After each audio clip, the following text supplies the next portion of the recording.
नमस्ते, प्रणाम। आज हम जानेंगे कि सनातन धर्म और समाज की निम्न प्रकार की दुर्दशा को हटाने का मुख्य उद्देश्य, या आप यूँ कह सकते हैं कि सनातन धर्म और समाज की दुर्दशा के निम्न कारण क्या हैं। तो आज हम इसी टॉपिक पे बात करेंगे कि जो हमें लगता है कि यही कुछ कारण रहे होंगे या अभी भी हैं। तो पहला कारण हमें यह लगता है कि सनातन धर्म का नाना प्रकार के मतांतर और संप्रदायों में विभक्त होकर परस्पर एक दूसरे का विरोध करना, यह एक कारण है। और हमें लगता है कि दूसरा जो कारण है, जो प्रमुख कारण यह है कि एक ईश्वर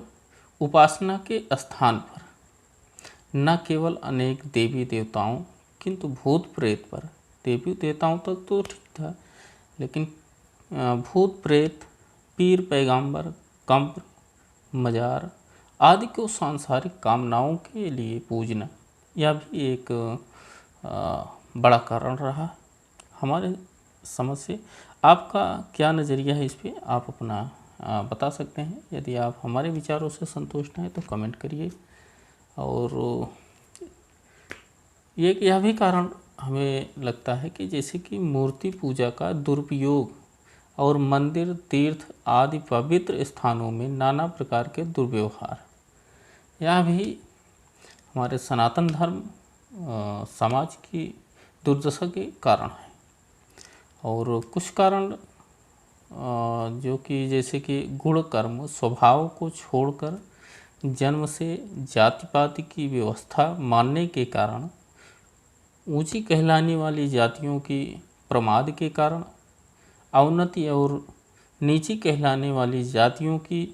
उन्नति के मार्ग में रुकावट, इसका परिणाम स्वरूप हिंदू समाज अधोयोग की अधोगति में जाना, यह भी एक प्रमुख कारण है। कुछ कारण जैसे कि स्वयं अपने गुण कर्म और स्वभाव को ऊंचा बनाने की अपेक्षा एक दूसरे को नीचा दिखाना, छोटा, झूठ और अपूर्ण बतलाकर अपने को ऊंचा, बड़ा, सच्चा और पूर्ण सिद्ध करने की आसुरी चेष्टा, इस प्रकार हिंदुओं में परस्पर भ्रांत भाव, समानता, आदर और सत्कार का अभाव, यह भी एक कारण रहा होगा और अभी भी है। और अगला कारण जिसका हम जिक्र करेंगे, यह भी एक प्रमुख कारण हमारे सनातन धर्म और समाज की निम्न प्रकार की दुर्दशा जैसा कि इस समय चल रही है, इसका एक कारण है ऊंचे सवर्ण कहलाने वाले संकीर्ण हृदय मनुष्यों का नीची कहलाने वाली निर्धन जातियों का न केवल धार्मिक, सामाजिक और नागरिक अधिकारों का हरण करना, किंतु उनके प्रति पिशाचवाद, अत्याचार करके उनको दूसरे मजहबों के जाल में फंसाकर मजबूर करना, यह भी एक प्रमुख कारण रहा है। अगले प्रमुख कारण की यदि हम बात करें तो बाल विवाह, वृद्ध विवाह आदि नाना प्रकार की कुरीतियों, स्त्रियों को शूद्र बतलाकर उनको जन्म सिद्ध अधिकार, धार्मिक अधिकार से वंचित रखना,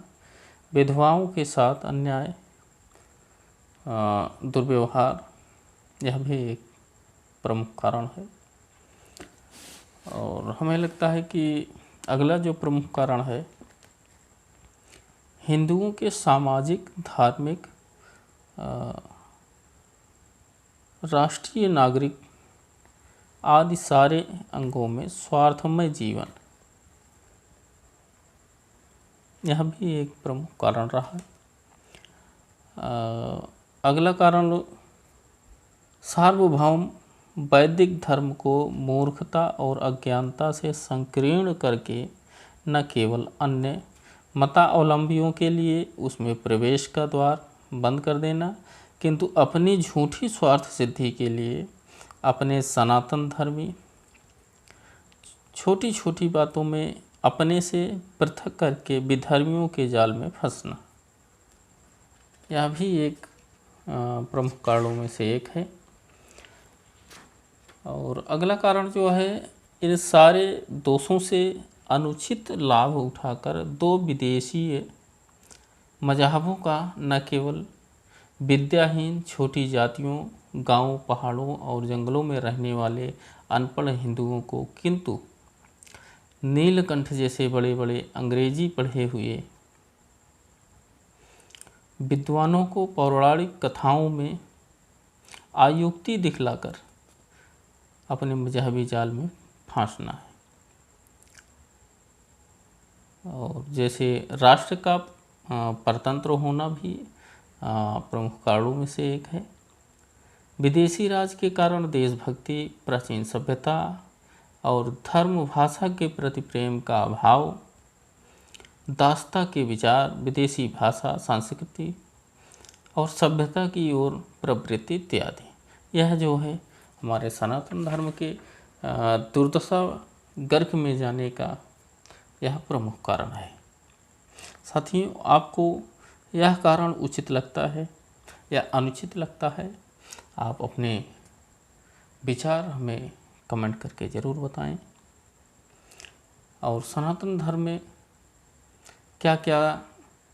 कार्य किए जाएं जिससे सुधार हो, हमारे समाज में सुधार हो, इसको कमेंट करके हमें ज़रूर बताएं।